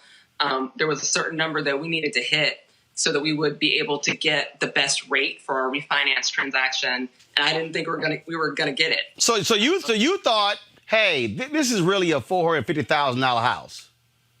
Well, or just in that neighborhood. Right. On the best day, I would say, I've scanned Zillow like most people do to just check and see what it's doing. And I think that's about as high as I've ever seen it go. So, that's definitely kind of around the high end, I would say, around 450, between 425, 450. But that's not the number that he came back with. No, he came back with 330. So there was a difference of $135,000. Wow. A stroke of a pen. He took that much equity. And again, for the people who are watching to understand, when we talk about home appraisals, so when they come out, what they do is they come out and they look at everything. Look at, did you add a pool? They look at condition of the home, all those different things. That had nothing to do with it. Yeah, no, that had nothing to do with it. I have no idea why he chose the comps that he chose. I have no idea why he would appraise us at 330 when, there's homes around us that are much smaller, fewer bathrooms, fewer bedrooms that were regularly going in the high threes. And the homes with 4 bedrooms like mine were going significantly higher than that. And the problem here that people don't understand is that when the homes are appraised, again, this is all subjective. This is not like there's a sheet here where it's, okay, if it's 3 bedrooms or 4 bedrooms. I mean, typically, actually, the way it's supposed to go is that when you do have larger square footage, more rooms, more bedrooms, more bathrooms, improved amenities, you get a higher appraisal.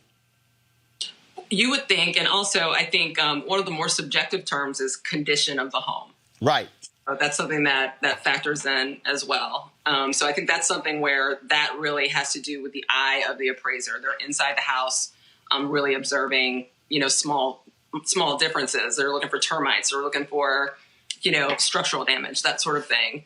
And they pretty much say good condition, bad condition, very good condition, something like that to make the assessment. And it's a combination of factors between public records and what the appraiser is seeing. And for some reason, these two appraisers saw something that was $135,000 apart. Now let's go back. He was fine talking to your husband, right? Right. He appeared to be normal, and that's what my husband thinks as well. But then he saw you. Correct. What difference between you and your husband? Well, I'm a lady, and I'm a black woman. So there was a bit of a difference. I attribute the change to being, I thought it was based on some personal characteristic, and my suspicion is that it was race. Right. So, but you're black, your husband's not. Correct. And so he sees a white guy, but then he sees you. Oh, hell no. So then you, being a lawyer, you say, and then your bank agreed with you on this one. So then you did something that actually showed what the deal is. What did you do? So what I did was I took down all of our family pictures that showed that there were African Americans living in the home, took down holiday cards, took down any books. I really am not sure at what these appraisals are looking at, but I took away anything visible that would. So basically, you stripped all the blackness out the house. I stripped the blackness out of the house, and I did not like that. It was very painful to do that. And then a new appraiser comes out. Same company or? So this was a different company because the bank hired a different company to handle it. New appraiser comes out, and then what number do you get? We get 465. So 330,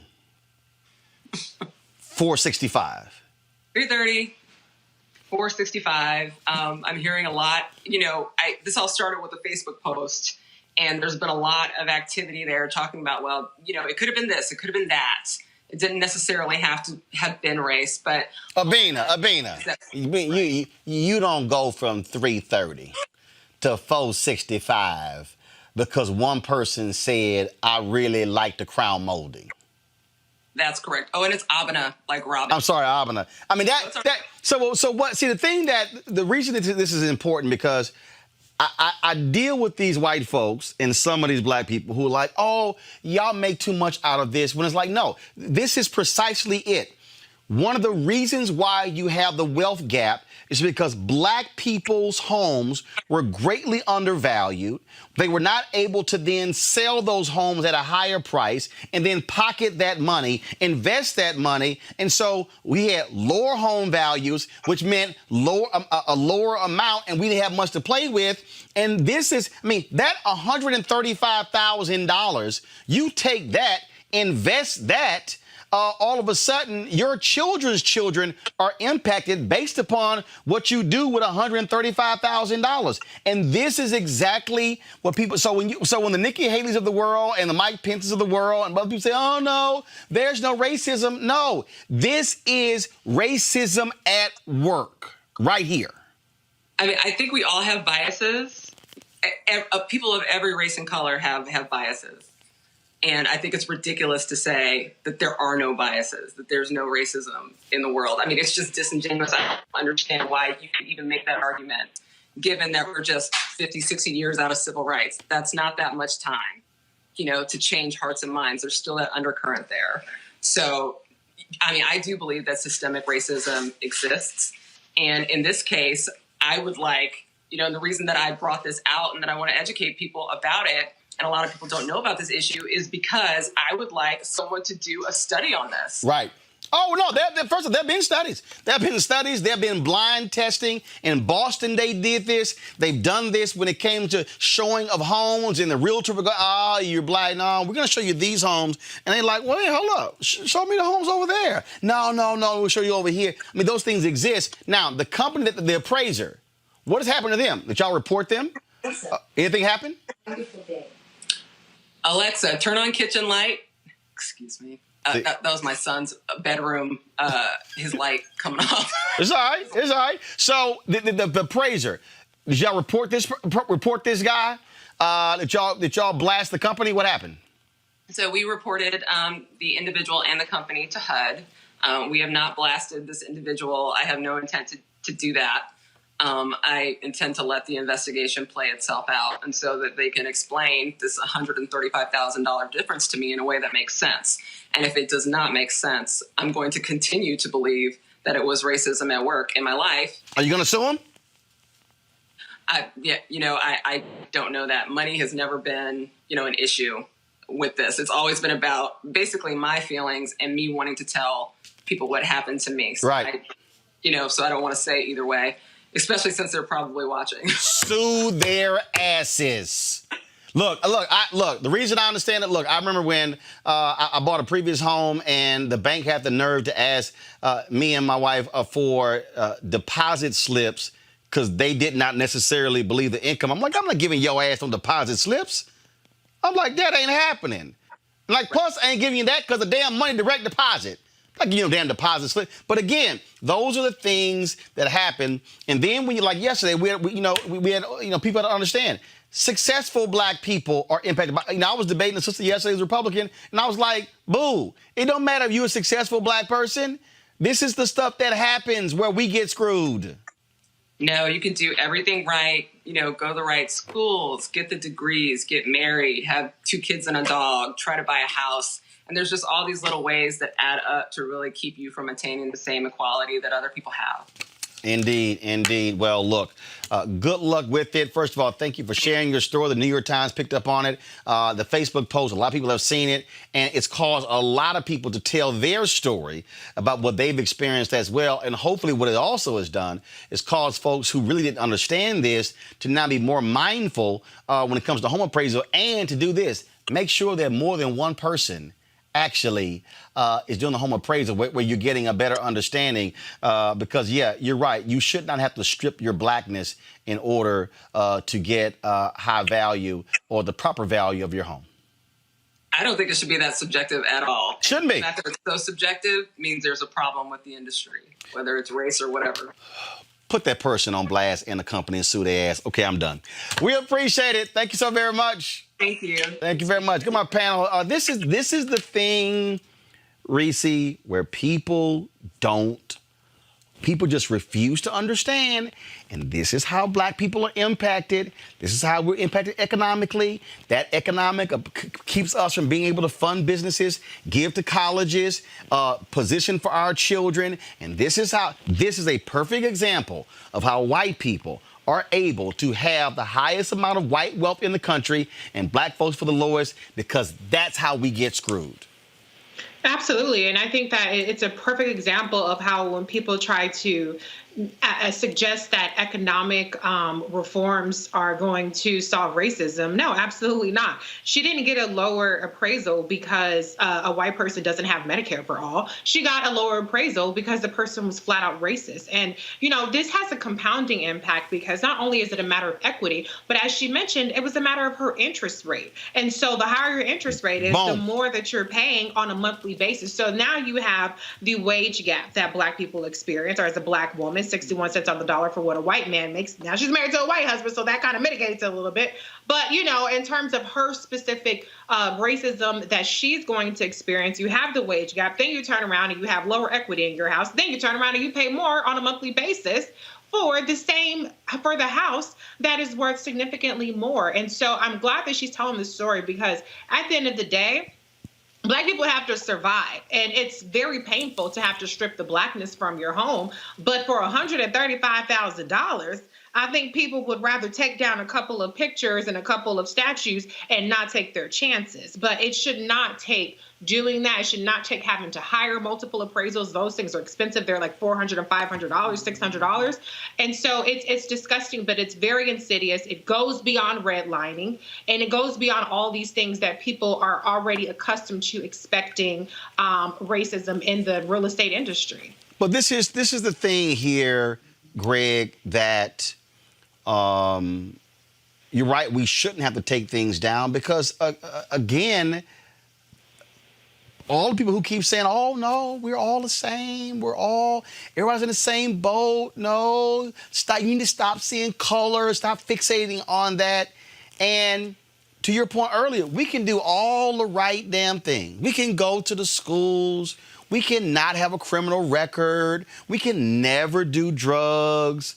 We can never jaywalk. We could sit here, take the bass out of our voice and have more treble in our voice. We can do all those things, and then they're going to still remind you, your ass still black. Mm-hmm. Absolutely. And Roland, you know, Sister Abena is a lawyer, and she knows this. I'm sure she took it in law school. I mean, I teach this every semester when I do my race, law, and change class at Howard. We go over the Fair Housing Act of 1968, which is in many ways very two-faced. You have to understand that even complaining to HUD won't do anything. HUD has the ability to file a suit independent of Abena and her husband. They can actually pursue this, but they won't.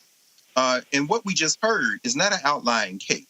White realtors for years, actually since the passage of the Fair Housing Act, have said that when you're selling a home or refinancing a home, they encourage, particularly when they're selling a home, they encourage people to take out all the stuff that personalizes the home. That's what they say generally. But we understand that this is being driven by perception. You see, money is only a marker for value, and value is a commingled thing. It isn't just about objectively measuring out the land and looking at the quality of the construction of the house. No, this is about perception. The New York Times article notes that before the second appraiser came, Abena took she and her husband's child, and went and left the house, leaving that white man there by himself. So the appraiser is looking through the lens of white nationalism, of course, but that appraiser is calculating in their head value based on a potential sale to a customer. So this isn't just about how much the house is worth. It's about how much can we get on the market. And that is absolutely based on perception. Yep. The history of housing since the Fair Housing Act has revealed to us that it is a particularly ineffective tool when it comes to this specific category, because again, this is being driven by perception, and the appraiser's defense will be, this is what I thought I could get on the market. Now, if they were being honest, it would say, this is what I think I can get on the market from a buyer that says they don't want to buy from a black person. Right. It's the same reason they had restrictive covenants in housing mortgages. It's a difficult thing to win in a court of law. And I know Abena knows that, which is probably one of the reasons why she didn't really want to talk about it. Reese, go ahead. I think you meant Erica. I'm sorry. Erica. I think, yeah. Erica. Yes. Yeah, and this kind of just goes back to show you that, you know, the whole kind of speech that many were given about being 10 times better, having to do more, would ensure kind of cementing Black life into a better part of society. It's not it, because we cannot take our skin off. And so until there is a real addressing, really, that everything that we see systemically, whether visible or invisible, has really been created to diminish the quality of life for Black people and continue to hold white people at this place, the pinnacle, the summit of what it means to live and to be free. We'll continue to experience and see things like this. And that is kind of the part of how we really traverse through Black life, understanding that, while one colleague may be talking about refinancing their home and having it be a seamless process, there's so many different steps that we have to take in order to make sure that our process is something that we can actually digest. So this is just another full example of systemic racism, and really just continuing to project that the best life is the white life. Well, that is certainly the case what we're dealing with. Folks got to go to break. When we come back, we're going to show you a couple of critical ads. One of them from veterans. And then, guys, y'all launched it too early. Calm down. One of them is a veteran. And one of them is a former Trump official who says, yeah, he's aiding and abetting white supremacy. That's next in Roland Unfiltered. You want to support Roland Martin Unfiltered? Be sure to join our Bring the Funk fan club. Every dollar that you give to us supports our daily digital show. There's only one daily digital show out here that keeps it black and keep it real as Roland Martin Unfiltered. Support the Roland Martin Unfiltered daily digital show by going to RolandMartinUnfiltered.com. Our goal is to get 20,000 of our fans contributing $50 each for the whole year. You can make this possible. RolandMartinUnfiltered.com.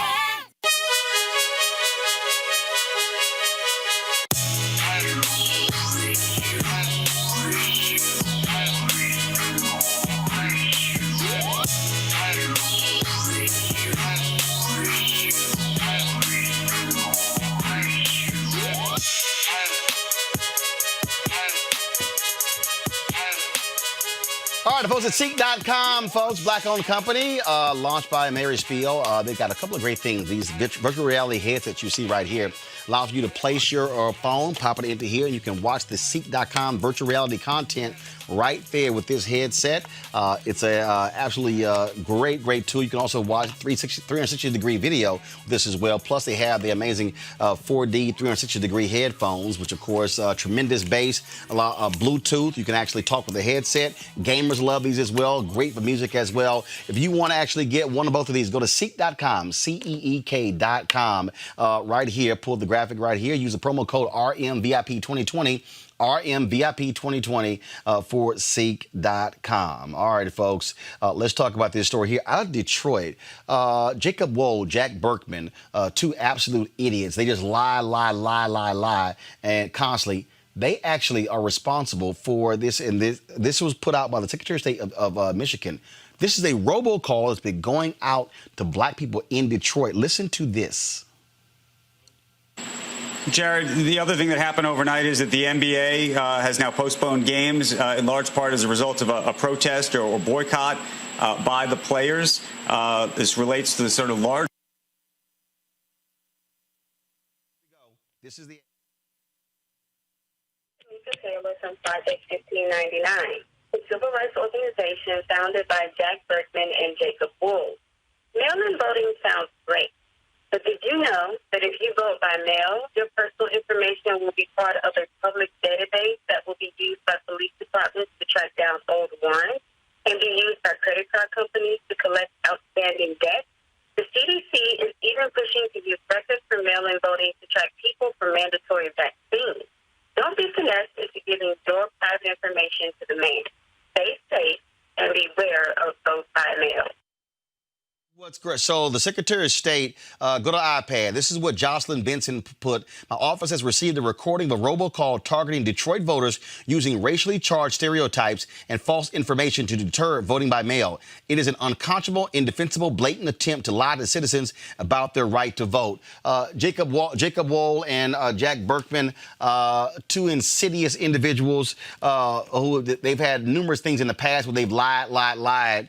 And to sit here and say, oh, your personal information, this is the kind of stuff, Reese, that black folks better get used to. The Republicans are going to employ. They do not want black people turning out in this election.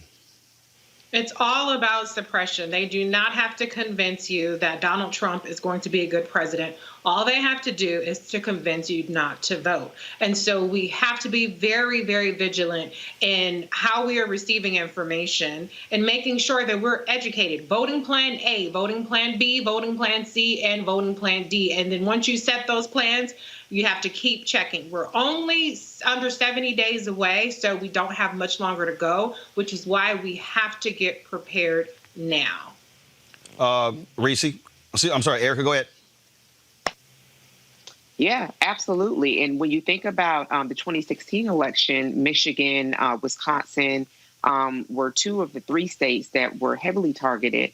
And we saw voter suppression upwards of 200,000 votes in the state of Wisconsin based on voter ID laws. And when we see the margin of victory for Donald Trump, it was 77,000 votes. But that was because of a very, very concerted voter suppression action plan and Russian interference. And so we're talking about being woke. This is a part of being woke, understanding that if these kind of calls that are coming out of the normal during an election season and that they're coming to areas where there are high concentration of Black folks, that is something that is really designed only to, as Reese just said, to suppress your vote and really to create another level of voter apathy. So people need to be aware that this is, all of the guards have been taken off. They've got a $200 million ad buy that's going to start being in effect. Labor Day weekend is only going to get worse from here. Get ready and be prepared to cast your ballot early and with friends. Greg, here's another story. Anthony, go to my iPad. This is a story by NBC. Viral pro-Trump tweets came from fake African-American spam accounts, Twitter says. And then the story reads that Twitter has taken action to stop a spam operation that pushed messages from fake accounts about Black people abandoning the Democratic Party. The company removed 2 fake accounts and deleted the account of a San Diego man who spammed the platform. Again, this is what they're going to be doing, Greg. So this guy had this account, went dim to rep, logged over 11,000 retweets on a single tweet that claimed that the user was a lifelong Democrat who was pushed to vote Republican by the Black Lives Matter movement. The tweet was posted shortly after the account was created Tuesday. First of all, that's the first sign. If an account just opened last week, they fake. Mm-hmm. Absolutely, brother. I mean, I agree. Everything that Reese and Erica have said in terms of this full spectrum strategy. The White Nationalist Party is going to win this election by stealing if they're going to win it. They've abandoned all pretenses. They are speaking to their utterly racist base. They are in courts. There's a story that just broke today. The Trump administration won a victory in the Iowa courts when a judge said that the registrar couldn't send out information for people to get absentee ballots because they pre-filled out their names to send them out. There's going to be all kinds of lies told, like this story, these 2 stories you just said. They're going to do everything they can to get it close enough to steal. And when you read or listen to Greg Pelias and many others, Ari Berman and them, they'll tell you they've been doing this for the last several cycles. So many absentee ballots that are turned in or provisional ballot votes are thrown away. Once they get the ballots, they can decide that the signatures don't match, which is why I have from Maryland, of course, my envelope to request an absentee ballot. But I'm going to be masked up, gloved up, and in a hazmat suit if I need to be. I'm getting in line and voting in person. Why? Because let's be very clear. Folks who don't have the option, yes, absentee. But if you can go in person, early vote. If you can get off the day, take the day and go and vote. Why? Because what these white supremacists, what these white nationalists are getting ready to do is use every trick they have to get the election close enough to steal. And finally, for my deep friends and colleagues and comrades who are saying the vote doesn't matter, all the parties are the same, I understand that logic. I really do. The only thing I would ask you is that if and when they steal this election and you didn't vote, which meant you did vote by your absence, I just want to make sure that all of you are strapped, all of you are ready to take it to the streets and the bushes, and that you can embrace what comes next with your whole heart.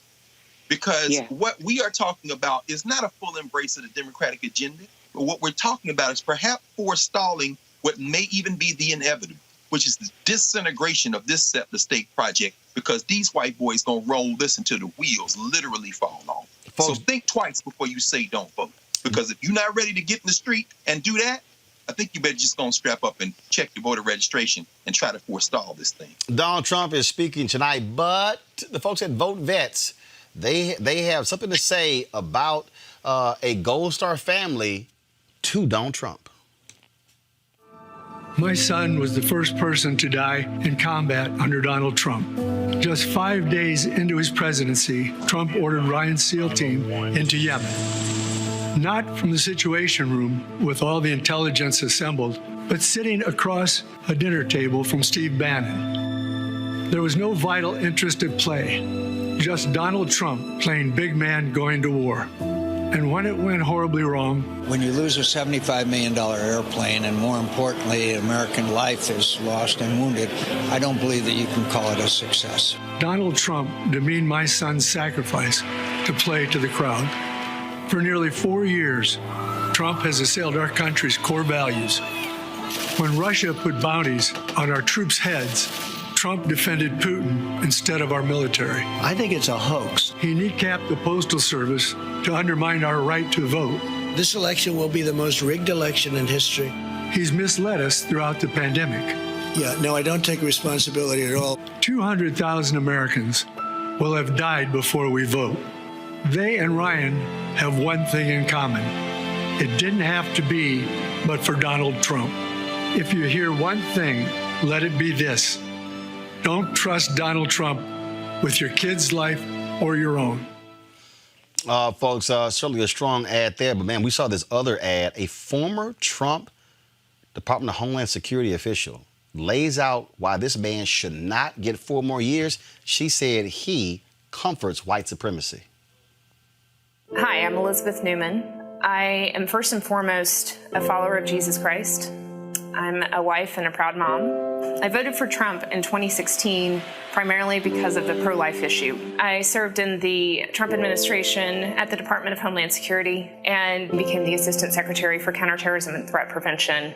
In my role as Assistant Secretary for Counterterrorism, we looked at emerging threats, including the growing threat from domestic terrorists. And over the period of 2017 to 2018, we started to see that rise of the white supremacist agenda. I and my leadership at the Department of Homeland Security were very clear that we found the ideology behind white nationalism, white supremacy to be a growing threat. A very common refrain that I was asked was, does the president's rhetoric make your job harder? And the answer is yes. The president's actions and his language are, in fact, racist. Things like, they're good people on both sides, or send them back from where they came from. Those words gave permission to white supremacists to think that what they were doing was permissible. And I do think that the president's divisive language is indirectly tied to some of the attacks that we have seen in the last 2 years. The reason government is supposed to exist is to plan and prepare for external threats like we're seeing today with COVID. There were plans put in place for a pandemic for 15 years. When we started to see that a pandemic was on its way to our shores in January, any number of experts told me we need to be executing on these plans. But from January until March 11th, what you saw instead was a number of good public servants attempting to do their job and the president telling them to stop because he didn't want the economy to tank and he didn't want a distraction from his campaign. I'm sorry, Mr. President. You were hired to handle America's worst day, and you've absolutely failed. I do not think that we can afford 4 more years of President Trump. We are less safe today because of his leadership. We will continue to be less safe as long as he is in control. And this year, I'll be voting for Joe Biden. Look, this is somebody who was on the inside, Reese, who said, yep, aiding and abetting white supremacists. As was she. So let's Right. start there. However, I do think that it's important to have these folks jump ship, and blow the whistle and blow the lid off of what's happening, that we all see what's happening. But it does add a little bit more credibility when it's coming from somebody like Elizabeth Newman. But Let's not forget that there was footage of her testifying about the child separation policy. So I understand that you have a lot of Republicans that are going to try to rehabilitate their complicitness or actual co-conspirator role in this Trump administration's white nationalist agenda. But if she wants to speak out now, and if she wants to, inform people about how dangerous he is, then good on her for that very specific thing. Go right ahead, Erica. Yeah, slow clap. And for me, it's a little bit annoying and aggravating from two places. One of them is when people talk about their faith. And as a person, I've been very, forthcoming. I am a believer, and I do definitely have a relationship with Jesus Christ. And I just don't understand that if a person has a relationship with Christ, how they can definitely support the son of a Klansman. So that's one thing. So I would love for people to stop invoking their faith, particularly in support of somebody who does not read the Bible, called the second book of Corinthians, 2 Corinthians, who clearly has not been to any worship services, that spends in our taxpayer money most of his weekends golfing at one of his several golf courses, either in Virginia or in Bedminster. But then forward after that, kind of what we've seen after, kind of the fallout from this is that people write books, they go on all of these different shows, they're paid.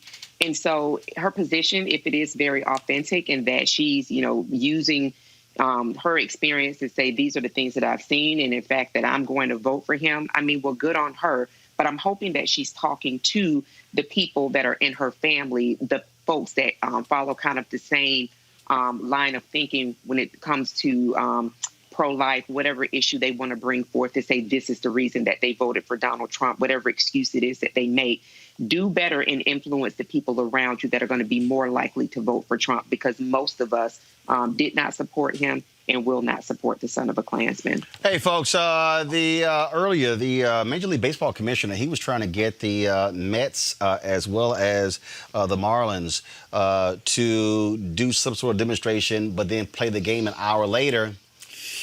The players had another idea. This is what they did, y'all. They took the field, had a 42-second moment of silence, then both teams walked off, and the only thing they left on the field, it's a Black Lives Matter shirt. Watch this. And now Lewis Brinson announced as the leadoff hitter for Miami. And all of the Marlins and Mets have come out of their dugouts.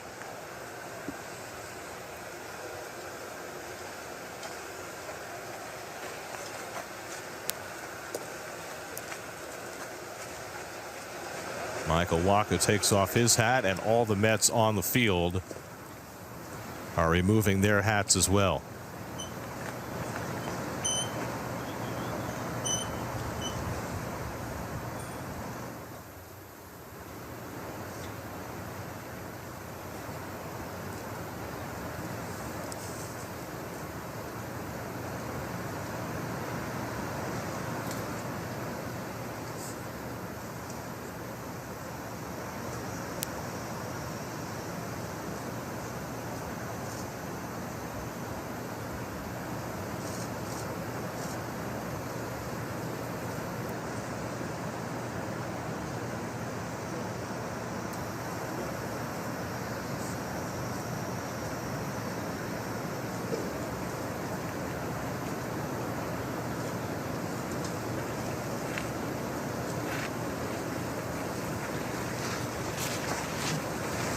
And now, after a moment of silence that lasted 42 seconds, the day before we celebrate Jackie Robinson Day, the Mets are exiting the field after both teams exchanged a wave of caps to one another.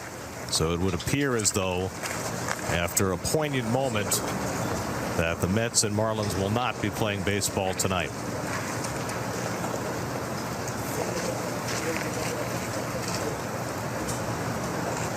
And a Black Lives Matter shirt left on top of home plate.